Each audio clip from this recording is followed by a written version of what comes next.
Wacana mitis, sebenarnya adalah kumpulan narasi mitologis yang telah mengakar di lapisan terdalam masyarakat. Secara budaya diwariskan dari generasi ke generasi, menempati ingatan kolektif masyarakat, dan bersama nilai-nilai budaya menentukan peran-peran sosial.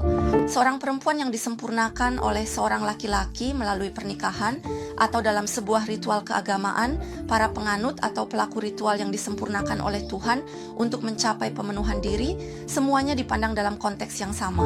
Saya mencari jawaban atas pertanyaan apakah saya bisa menemukan paralel antara tidak adanya perempuan sebagai subjek dalam masyarakat Yunani kuno dan agama Yunani kuno dengan tidak adanya perempuan sebagai subjek dalam politik Yunani kuno.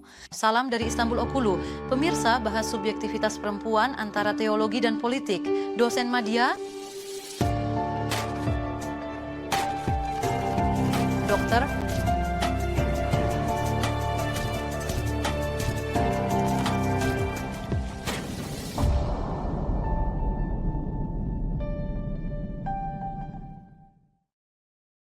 salam untuk semua dari Istanbul Okulu. Pemirsa yang terhormat, hari ini kita akan membahas tentang subjektivitas perempuan di antara teologi dan politik. Narasumber kami adalah dosen Madya Dr. Shahin, Shema Kumurjoglu.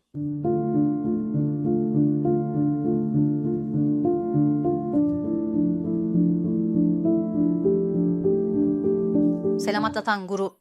Apa kabar? Saya baik, bagaimana Anda? Terima kasih banyak.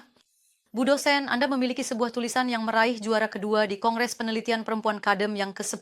Hari ini kami ingin membahas tulisan tersebut. Pertama-tama, saya ucapkan selamat atas tulisan Anda. Terima kasih, saya menghargainya. Anda memiliki sebuah tulisan berjudul Mencari Subjektivitas Perempuan dalam Wacana Mitis.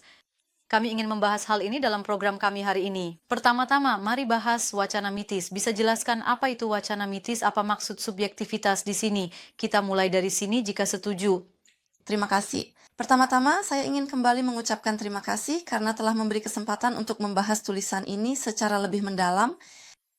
Sekarang mungkin kita perlu mulai dengan sedikit menguraikan istilah wacana mitis. Wacana mitis adalah keseluruhan narasi mitologis yang telah berakar di dalam nadi masyarakat, diwariskan secara budaya dari generasi ke generasi, menempati tempat dalam memori kolektif masyarakat, dan bersama dengan nilai-nilai budaya menentukan peran-peran sosial. Dan ketika kita berbicara tentang wacana mitis ini, sebenarnya kita juga dihadapkan pada situasi yang berbeda-beda dari satu masyarakat ke masyarakat lainnya. Namun, meskipun setiap masyarakat memiliki keseluruhan narasi mitologisnya sendiri, dapat dikatakan bahwa wacana mitis ini berkembang di antara masyarakat yang berbeda, di antara budaya yang berbeda, dan narasi-narasi mitologis ini saling memengaruhi satu sama lain di berbagai masyarakat. Dalam hal ini, kita dihadapkan pada sebuah kumpulan narasi yang muncul dalam puisi, lagu, teka-teki, peribahasa, dan di berbagai aspek kehidupan sehari-hari yang seringkali tidak kita sadari, yang tidak selalu secara terang-terangan menyatakan keberadaannya, namun seringkali tanpa kita sadari membentuk dan menentukan perilaku kita, membentuk peran gender kita, peran sebagai perempuan, dan peran sebagai laki-laki. Terkadang ini memiliki bentuk yang disampaikan secara lisan, namun terkadang juga tanpa disampaikan secara lisan, tanpa memiliki bentuk lisan. Kita belajar suatu perilaku hanya dengan melihatnya berulang kali ketika berbicara tentang wacana mitis. Apa yang kita sebut tradisi atau apa kata orang sebenarnya tampak persis seperti wacana mitis itu sendiri. Ya, benar sekali. Jadi, ada unsur-unsur penyampai dalam wacana mitis ini. Ini seperti unsur-unsur penyampai dalam kisah-kisah mitologi. Cerita-cerita yang diceritakan dan diwariskan oleh nenek dan kakek kepada anak-anak dan cucu-cucu mereka adalah bagian dari hal ini. Namun, setelah beberapa waktu, cerita-cerita atau narasi-narasi ini mulai menjadi gaya hidup masyarakat, dan gaya hidup ini mulai memengaruhi dan membentuk kita lebih dari banyak hal lainnya. Apa yang akan dikatakan orang-orang itu? Atau hidup dengan mempertimbangkan orang lain di masyarakat, memperhatikan nilai-nilai yang mereka anut, karena dia juga bergerak dalam narasi mitos yang sama. Narasi mitos ini telah menjadi motif yang sangat kuat, yang menentukan perilaku kita, baik secara individu maupun secara sosial. Aturan-aturan sosial di sini juga bisa dipersepsikan seperti hukum-hukum agama. Anda memiliki pertanyaan yang sangat mendasar yang juga disebutkan dalam teks. Anda bertanya, bagaimana mungkin seorang perempuan yang bukan subjek di hadapan Tuhan bisa menjadi subjek di hadapan masyarakat? Itulah pertanyaan yang Anda ajukan. Bagaimana Anda menilai pertanyaan ini dalam konteks tulisan Anda? Bagaimana seharusnya kami memahaminya? Begini, seperti yang saya sampaikan di awal pembicaraan saya, narasi mitos ini memiliki struktur yang meresap hingga ke lapisan-lapisan terdalam masyarakat. Misalnya, ketika membahas sebuah ayat atau hadis, hal ini menjadi lebih jelas. Kamu bisa mengatakan kepada seseorang, di ayat ini disebutkan demikian, atau di hadis itu disebutkan seperti ini. Ini jelas. Wacana mitis, meskipun bergerak dengan referensi agama, bisa saja telah menjauh dari teks agama yang dijadikan referensi. Ia juga bisa bercampur dan dibentuk oleh narasi mitologis lainnya. Misalnya, sebuah tradisi keagamaan yang terbentuk di bawah pengaruh sebuah ayat atau hadis bisa saja dipengaruhi oleh narasi mitologis dari tradisi keagamaan lain dan terbentuk bersamanya. Orang biasa yang hidup dalam narasi mitologis ini, yang hidup dalam wacana mitis ini, pada umumnya tidak mengetahui asal-usul dari wacana mitis atau narasi mitologis yang ia jalani. Artinya, seseorang menjalani hidup, melanjutkan kehidupannya dalam sebuah kode sosial. Kode maskulinitas dan feminitas terbentuk berdasarkan hal ini. Namun orang tersebut mungkin tidak mengetahui sumber dari hal ini. Contoh yang saya bahas dalam teks ini hanyalah sebagian kecil dari topik yang sangat luas ini. Wacana mitis memiliki struktur yang menampakkan dirinya secara berbeda-beda di setiap masyarakat. Di sini, saya membahas topik ini melalui wacana mitis yang dihasilkan di Yunani kuno. Saya mencoba menelusuri wacana mitis yang dihasilkan di Yunani kuno melalui dua tragedi yang saya pilih sebagai contoh. Pertanyaan saya di sini adalah sebagai berikut. Salah satu tragedi tersebut adalah tragedi Bakchai, dan yang kedua adalah tragedi Antigoni. Tragedi Bakchai adalah teks yang saya kaji dengan lebih menitik beratkan pada teologi Yunani kuno. Sedangkan dalam Antigoni, saya lebih menitik beratkan pada struktur politik Yunani kuno sebagai pusat kajian saya. Saya mencoba mencari jawaban atas pertanyaan apakah berdasarkan kedua tragedi ini, saya dapat menemukan paralelisme antara tidak adanya perempuan sebagai subjek dalam agama Yunani kuno dan tidak adanya perempuan sebagai subjek dalam politik Yunani kuno. Hal yang mendorong saya ke arah ini di sini adalah sebagai berikut. Dalam agama Yunani kuno, perempuan tidak berada di posisi sentral, artinya mereka sebenarnya juga tidak berada di pusat masyarakat. Struktur sosial Yunani kuno memandang posisi perempuan lebih sebagai bagian dari rumah atau lebih tepatnya sebagai bagian dari urusan domestik. Perempuan lebih didorong ke ranah membesarkan anak di rumah dan dibatasi hanya di sana. Meskipun tidak dilarang bagi perempuan untuk berpartisipasi dalam ritual keagamaan yang diakui masyarakat dalam struktur keagamaan, dan meskipun mereka bisa ikut serta dalam ritual-ritual tersebut, mereka tetap tidak berada di posisi yang sentral. Mereka lebih berada di latar belakang. Mereka berpartisipasi seminimal mungkin di sana, lalu kembali lagi ke peran domestik mereka di rumah. Ini adalah peran mereka dalam konteks keagamaan, yaitu peran yang tidak menjadi subjek utama dan lebih berada di latar belakang, sebagaimana yang ditetapkan agama Yunani kuno terhadap perempuan. Kedua, dalam ranah politik Yunani kuno, perempuan juga tidak bisa memberikan suara, tidak bisa tampil di ranah politik, dan sekali lagi, mereka diperlakukan seperti warga negara yang hanya berperan di dalam rumah. Mereka bahkan tidak sepenuhnya diakui sebagai warga negara. Ada sebuah struktur, kondisi, dan posisi tertentu yang mereka miliki, dan kedua hal ini saling memperkuat satu sama lain di dalam masyarakat. Dalam tragedi Bakhlar, hal ini muncul di hadapan kita melalui beberapa garis besar. Dalam tragedi Bakhlar, kita melihat bahwa perempuan yang tidak diizinkan sepenuhnya untuk berpartisipasi dalam ritual yang terbuka untuk umum di masyarakat dan yang tidak bisa menampilkan diri di sana justru beribadah kepada Dewa Dionysos secara diam-diam di pegunungan tersembunyi dari kota, dan di sana mereka menciptakan ruang baru bagi diri mereka sendiri, sebuah ruang untuk beribadah. Artinya, kita melihat bahwa perempuan yang tidak dianggap sebagai subjek dalam ritual keagamaan di masyarakat justru mengembangkan ruang ibadah sendiri di mana ia bisa menjadi subjek. Sebenarnya hal ini Dia mencari alternatif, mencari jalan miliknya. tepat sekali. Kita melihat bahwa mereka mencari jalan keagamaan alternatif untuk diri mereka sendiri. Dan dalam hal ini, hal tersebut sama sekali tidak diterima oleh norma keagamaan umum masyarakat. Dikatakan bahwa para perempuan memperoleh dewa-dewa baru untuk diri mereka sendiri dan mengembangkan jalan yang baru muncul, dan hal ini sama sekali tidak disetujui. Sebagai hasil dari pencarian ini, tragedi Bakhlar membahas tentang para perempuan yang menyembah Dewa Dionysos. Namun, ada sebuah struktur di mana ritual tersebut berlangsung dengan cara tertentu. Para perempuan yang naik ke gunung pada saat itu, selama ritual tersebut, mengalami suatu kesatuan dengan sang dewa. Mereka mengalami keadaan ekstase dan pada saat itu sang dewa telah menguasai, mengambil alih kepribadian dan kehendak mereka. Jadi sebenarnya tubuh perempuan pada saat itu menjadi tempat bersemayam bagi sang dewa. Sebenarnya, meskipun tampaknya yang bertindak adalah perempuan, pada saat itu yang benar-benar melakukan perbuatan itu adalah sang dewa, jadi pelaku dan subjeknya. Perempuan tidak lagi menjadi dirinya sendiri, melainkan berubah menjadi sang dewa. Di sini tampaknya sang dewa melakukan kehendaknya melalui tangan perempuan. Benar. Jadi ada gambaran seolah-olah keinginan dan kehendak perempuan diabaikan. Pada saat itu, yaitu tepat ketika persatuan antara yang ilahi dan manusia terjadi, seperti yang Anda katakan, kehendak yang ingin diwujudkan oleh Tuhan, pekerjaan yang ingin dilakukannya, dilaksanakan melalui tangan perempuan. Dan di sini perempuan tidak lagi menjadi pelaku dan subjek dari tindakannya sendiri. Dalam tragedi Bakalar di sini, meskipun perempuan di sana membunuh putranya sendiri pada saat itu, meskipun dia melakukan pembunuhan yang sangat brutal, dia bahkan tidak menyadari apa yang sedang dia lakukan. Artinya dia tidak sadar bahwa orang yang dia bunuh adalah putranya sendiri. Dia melakukan itu dengan berpikir bahwa dia sedang memburu seekor binatang buas. Jadi di sini benar-benar terjadi hilangnya subjektivitas dan keagenan. Ketika kita sampai pada tragedi Antigoni, di sini juga, Shizuka dalam Antigoni, kita melihat seorang perempuan yang tidak diakui sebagai subjek dalam struktur politik, keinginannya untuk menguburkan jenazah saudaranya, dan perlawanan terhadap larangan untuk menguburkan jenazah tersebut. Di sini juga upaya seorang perempuan untuk menjadi subjek politik terlihat dari perlawanan terhadap larangan sosial yang tidak mengizinkannya menguburkan jenazah sendirian. Namun, upaya Antigoni untuk menjadi subjek politik itu juga tidak terlepas dari teologi. Karena dalam masyarakat dan agama Yunani kuno, seorang perempuan dilarang menguburkan jenazah sendirian. Jadi ini bukan hanya larangan politik, tetapi juga larangan teologis. Perempuan tidak boleh menguburkan jenazah sendirian.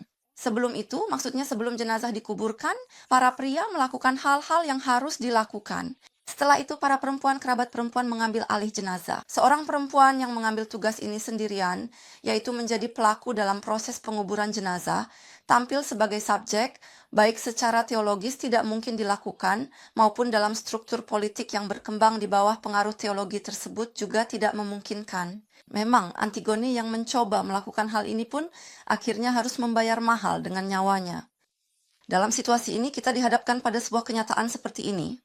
Di Yunani kuno, struktur teologis dan struktur politik berkembang dengan saling mendukung satu sama lain. Tidak adanya perempuan sebagai subjek maupun pelaku, serta ketidakmampuannya memainkan peran utama dalam kehidupan sosial, muncul baik dalam ranah teologis maupun dalam ranah politik yang berkembang di bawah pengaruh teologi tersebut, bisa kita katakan bahwa hal ini tampak jelas di hadapan kita. Pak, bisakah kita menelusuri narasi mitis yang tidak mengakui perempuan sebagai subjek ini dalam teologi Kristen? Menurut Anda, bagaimana cara kita melakukannya? Apa metodenya?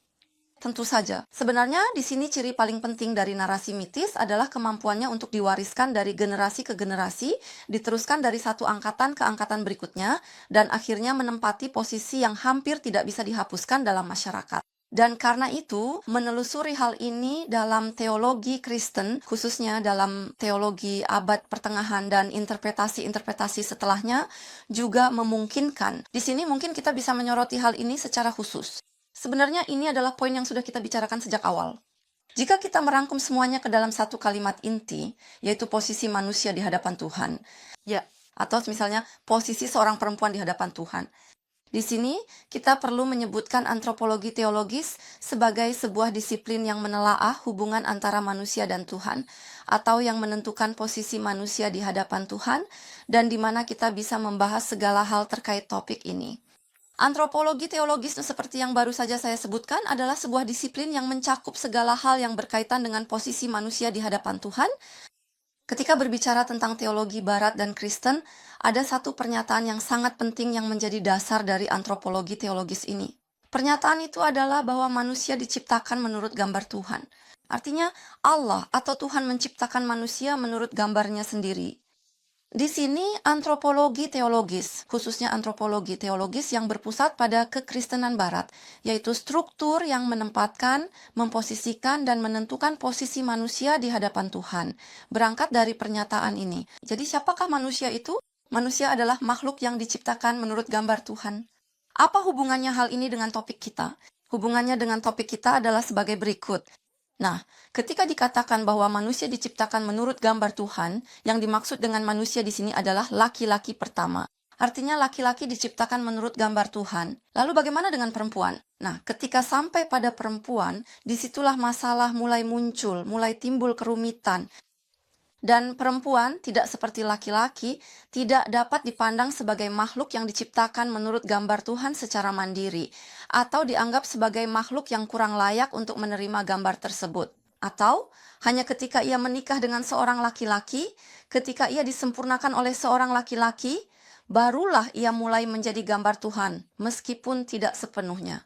Sebenarnya, jika kita menelusuri lebih jauh ke belakang, ke masa narasi-narasi keagamaan kuno yang juga memengaruhi filsafat Yunani kuno, ada sebuah konsep yang disebut telete. Masalah ini bisa ditelusuri hingga sejauh itu. Di sana, kata telete dan kata-kata yang diturunkan darinya berarti penyempurnaan. Dan di satu sisi, turunan dari kata ini digunakan dalam arti disempurnakan oleh Tuhan melalui partisipasi dalam sebuah ritual keagamaan. Namun, seiring waktu, kata-kata yang berasal dari akar kata ini juga digunakan dalam ritual pernikahan dan upacara pernikahan. Jadi, penyempurnaan seorang wanita oleh seorang pria melalui pernikahan dipandang dalam konteks yang sama dengan penyempurnaan para penganut atau peserta ritual keagamaan oleh Tuhan dalam sebuah upacara, di mana mereka mewujudkan diri mereka sendiri. Sebenarnya di sini kita juga sampai pada satu poin tertentu, yaitu persoalan bagaimana budaya menghasilkan teologi.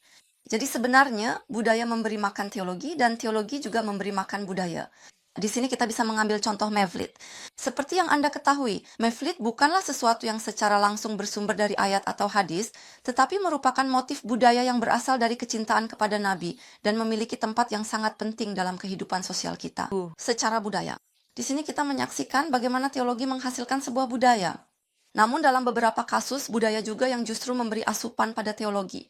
Sama seperti yang baru saja kita bahas, teologi Kristen pada masa yang jauh sebelum dirinya sendiri dipengaruhi oleh sebuah kata dalam teologi Yunani, oleh sebuah pemahaman di sana, dan dari situ berkembang narasi mitis yang tidak menempatkan perempuan sebagai subjek, yaitu gagasan imago Dei atau konsep tentang citra Tuhan, dan kita bisa menelusuri bagaimana pemikiran itu berkembang. Baik Buya, kalau kita membawa persoalan ini ke dunia Islam, sebenarnya saat Anda menjelaskan tadi, di banyak titik saya juga menemukan kesamaan dalam benak saya, karena yang kita lihat juga, meskipun tidak sepenuhnya dalam ajaran agamanya sendiri, namun dalam penafsirannya ada kecenderungan untuk menempatkan perempuan sebagai subjek yang berada di latar belakang. Ada juga pernyataan-pernyataan tentang pernikahan perempuan, ketaatan kepada suaminya, bahkan ungkapan seperti perempuan itu agamanya dan akalnya setengah, ada riwayat, tafsir, dan sebagainya. Bagaimana Anda menilai hal-hal ini dalam konteks subjektivitas perempuan di hadapan Tuhan? Apakah mungkin kita juga melihat persoalan yang sama di dunia Islam? Kita bisa mendekati pertanyaan ini dari sudut pandang berikut. Sekarang, kita memiliki sebuah teks agama di tangan kita. Teks ini satu, yaitu Al-Quran. Teks ini tunggal dan tidak berubah. Dan dari sini ada tafsir-tafsir terhadap teks ini. Secara alami, tafsir terhadap teks ini memang harus ada agar kita bisa menerapkan teks ini dalam kehidupan. Namun teks ini hanya satu. Dan ketika tafsirnya banyak, ketika terjadi perbedaan dalam tafsir, sebenarnya hal ini seharusnya muncul sebagai sebuah peluang bagi kita. Artinya, agar teks wahyu agama itu bisa menyesuaikan diri dengan berbagai kondisi budaya yang berbeda, tafsir menjadi sesuatu yang tak terelakkan. Namun dalam beberapa kasus, tafsir terhadap teks justru bisa menghilangkan fleksibilitas yang ada dalam teks tersebut, menghilangkan kemungkinan penafsiran, dan membatasi, bahkan menjebaknya pada struktur yang hanya sesuai dengan abad ke-10 ketika tafsir itu dibuat. Khususnya dalam tafsir yang berkaitan dengan perempuan, sayangnya kita sering menemui gambaran seperti ini. Pada satu titik selama waktu yang cukup lama, perdebatan ini terus berlangsung. Apakah hadis-hadis yang Anda sebutkan ini memang sahih secara teknis? Apakah benar-benar ada hadis seperti itu atau tidak? Keabsahan para perawinya? Perdebatan ini pun berjalan di atas dasar-dasar seperti ini.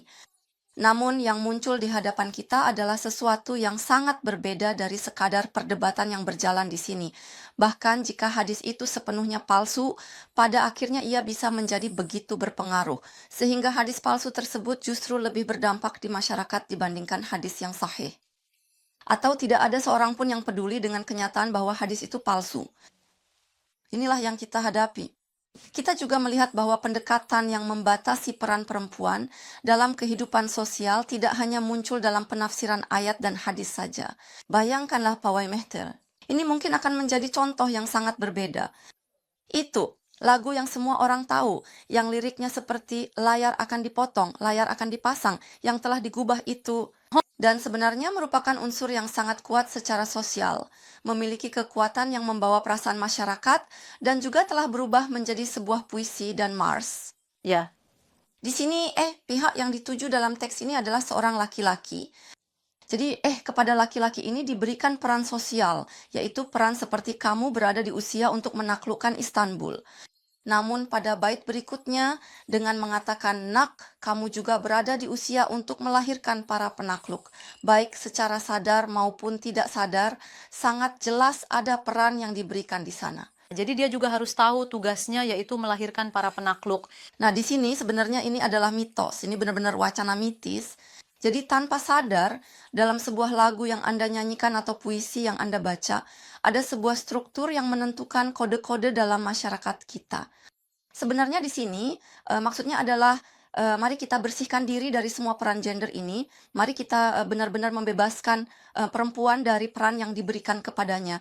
Lalu kita berikan peran lain kepada laki-laki. Tapi itu juga bukan yang kami maksud di sini. Yang dimaksud di sini sebenarnya adalah ketika kita berbicara tentang subjektivitas perempuan atau subjektivitas perempuan dalam arti politik, kita tidak sedang membicarakan politik nyata. Pertama-tama, mari kita tegaskan hal itu. Jadi kita tidak sedang membicarakan subjektivitas dalam politik nyata. Ketika kita berbicara tentang mencari subjektivitas perempuan di sini, maksudnya adalah dengan membangun subjektivitas perempuan secara teologis, lalu membuka jalan menuju subjektivitas politik dari sana. Perempuan, ketika mengalami sesuatu, ketika berada dalam situasi yang merugikan, ketika mengalami ketidakadilan, ia dapat mengungkapkannya. Menjadi subjek berarti seperti itu. Saat ini misalnya undang-undang hukum memiliki kekuatan untuk melindungi perempuan, namun perempuan belum memiliki kekuatan untuk membawa ketidakadilan atau situasi merugikan yang dialaminya ke hadapan hukum. Jadi Anda masih bilang pernyataan perempuan belum utama, Bu? Sudah utama, tapi perempuan belum bisa ke sana. Ya. Karena mitos Medusa. Misalnya apa yang terjadi pada Medusa sebagai karakter mitologi adalah dia diperkosa di kuil Athena. Tapi kepada siapa tanggung jawabnya dibebankan di sini? Beralih ke Medusa. Ini adalah sesuatu yang secara sosial tidak pernah berubah. Sayangnya, hal ini secara sosial, mungkin bukan hanya dalam narasi mitos di masyarakat kita saja. Maksudnya di masyarakat lain pun prosesnya berjalan seperti ini. Jadi ketika seorang perempuan mengalami masalah apapun, dia tidak bisa mengungkapkannya atau memperjuangkan haknya. Maksudnya, dia tidak bisa sampai pada titik di mana dia bisa berdiri di depan hukum yang akan membelanya dan menuntut haknya. Disinilah muncul pertanyaan, apa kata orang? Di titik apa kata orang yang disebutkan di awal program itu, hal tersebut sangat mengikat dan memainkan peran yang sangat menentukan. Itulah sebabnya di masyarakat kita, hal yang mendasari dan membentuk peran-peran kita, yaitu peran sebagai perempuan dan laki-laki, adalah narasi-narasi mitos, cerita-cerita, dan kisah-kisah yang kita hidupi tanpa kita sadari. Semua hal ini membangun sebuah jalan yang bermula dari ketidakmampuan perempuan menjadi subjek secara teologis, hingga tidak diakui sebagai subjek dan pelaku dalam masyarakat. Dan tentu saja pembangunan ini tidak terjadi dalam satu hari. Kita berbicara tentang masalah sangat mengakar. Kita sedang membicarakan persoalan yang sangat mendalam. Kita sedang membicarakan sebuah jalan yang telah berlangsung dan dirajut selama beberapa generasi. Dan karena itu, perubahan yang diinginkan juga, sebagaimana jalan ini tidak dirajut dalam satu hari, maka jika ingin merajut jalan baru di jalur ini, itu juga tidak akan menjadi jalan yang bisa dirajut dalam satu hari. Tidak akan dirajut dalam satu hari, tapi apakah bisa dirajut atau bagaimana caranya akan dirajut? Anda juga mengakhiri tulisan dengan sebuah pertanyaan yang sangat kuat. Anda bertanya apakah mungkin untuk mengubah cerita, dan Anda mengatakan bahwa jalan untuk mengubahnya tidak akan berlangsung dengan sangat cepat. Apakah Anda melihat hal ini sebagai sesuatu yang mungkin atau prosesnya? Bagaimana Anda menilainya? Seperti yang Anda katakan, akhir dari tulisan saya memang mengangkat pertanyaan, apakah mungkin mengubah cerita? Sebenarnya, hanya dengan mengajukan pertanyaan ini saja sudah mengandung harapan bahwa hal itu memang mungkin. Mengubah cerita itu mungkin. Tentu saja mungkin. Itu harus mungkin. Namun jika saya melanjutkan dari poin yang saya tinggalkan tadi, saya akan mengatakan begini. Struktur ini karena tidak terbentuk dalam satu hari, bahkan jika mengubah cerita itu mungkin, kita dihadapkan pada situasi yang akan memakan waktu sangat lama. Jadi di sini kita juga tidak berhadapan dengan sesuatu yang hanya bisa terjadi di tingkat wacana atau hanya melalui tulisan. Artinya wacana mitis ini tidak terbentuk hanya dengan menulis. Karena itu, dengan menulis pun tidak akan berubah. Jadi, ya, menulis sesuatu untuk membangun kesadaran individu, membangun kesadaran sosial, dan bisa membicarakan hal-hal ini di ranah akademis memang sangat berharga. Namun, dasar utama agar hal ini bisa berubah adalah dengan mengamati peran-peran dalam keluarga, dan mungkin yang penting di sini adalah anak laki-laki dan perempuan yang tumbuh dengan mengamati peran-peran tersebut. Sebenarnya di sini sepenuhnya terbebas dari narasi mitos itu tidak mungkin. Maksud saya, tidak benar juga jika kita menggambarkan narasi mitos seolah-olah itu sesuatu yang menakutkan. Ini akan selalu ada. Artinya, masyarakat selalu hidup dalam narasi mitos, seperti halnya roti dan air. Ini adalah sesuatu yang tak terpisahkan. Bahkan dalam negara ideal Plato, ketika ia berbicara tentang mitos, ia mengatakan bahwa kita akan membentuk kisah kita sendiri. Jadi, ada mitos yang telah diceritakan melalui puisi dan para penyair hingga hari itu. Ada mitos-mitos. Dia sadar bahwa dia tidak bisa lepas dari semua itu, tetapi dia berusaha mengubah ceritanya. Secara utopis, dia berpikir bahwa dalam negara idealnya, cerita itu bisa diubah. Di sini juga, dengan cara yang sama, kita terus-menerus dihadapkan pada pertanyaan dan masalah tentang posisi perempuan dalam konteks agama, misalnya. Misalnya, tempat yang disediakan untuk perempuan di masjid. Baru-baru ini misalnya, saat salat tarawih terakhir di bulan Ramadan, masalah-masalah ini muncul di masjid. Sebenarnya ada masalah-masalah yang sangat praktis yang kita hadapi. Jadi bukan hanya soal perempuan berperan dalam kehidupan sosial, bekerja, atau memiliki karir. Bukan hanya itu saja. Sekarang dalam kehidupan sehari-hari, perempuan jauh lebih banyak terlibat dalam masyarakat dibandingkan masa lalu, dibandingkan dengan zaman pertengahan atau masa-masa yang lebih lampau. Dan karena itu, semua instrumen dalam masyarakat seperti tempat di masjid, serta segala situasi lainnya perlu didesain ulang dan direstrukturisasi sesuai dengan perubahan ini. Sebenarnya, daripada terjebak pada contoh-contoh khusus peran perempuan di masjid, seperti ruang yang disediakan untuk perempuan di masjid yang sedikit, kecil, terbatas, atau kurang terawat, lebih penting untuk dibahas. Apa sebenarnya latar belakang dari hal ini? Kalau kita bisa mengubah wacana di sana, mungkin secara otomatis bagian yang tercermin dalam kehidupan praktis juga akan berubah dengan sendirinya. Namun, kita justru berusaha mengubah praktik-praktik kecil secara langsung dan itu tidak pernah selesai. Mengubah setiap praktik satu persatu tidak pernah selesai. Dan di sini kita justru dihadapkan pada masalah-masalah yang berbeda lagi. Jadi, jika kita bisa menyadari dan bekerja pada wacana mitis yang menjadi sumber unsur-unsur yang dalam kehidupan praktis menempatkan perempuan di posisi kedua, serta menghalangi subjektivitas dan agensinya, itulah yang saya maksud dengan perubahan cerita tersebut. Jika kita bisa bekerja untuk mengubahnya, maka mungkin beberapa generasi kemudian setidaknya kita bisa memiliki harapan. Saya harap begitu, Guru. Sebenarnya Anda telah menyampaikan pesan yang sangat berharga. Di situ kita berusaha mengubah praktik-praktik kecil dalam kehidupan sehari-hari yang sering kita anggap sepele. Namun, Anda mengatakan bahwa ketika kita melakukan perubahan pada praktik-praktik itu, akan jauh lebih berharga jika kita juga menyoroti masalah-masalah mendasar, membicarakan dan mendiskusikannya, serta membangun kesadaran tentang hal-hal tersebut. Terima kasih banyak atas komentar Anda yang berharga dan atas partisipasi Anda, Bu. Saya yang berterima kasih banyak. Pemirsa yang terhormat, hari ini kita telah membahas tentang subjektivitas perempuan di antara teologi dan politik. Sampai jumpa di episode berikutnya, tetaplah sehat.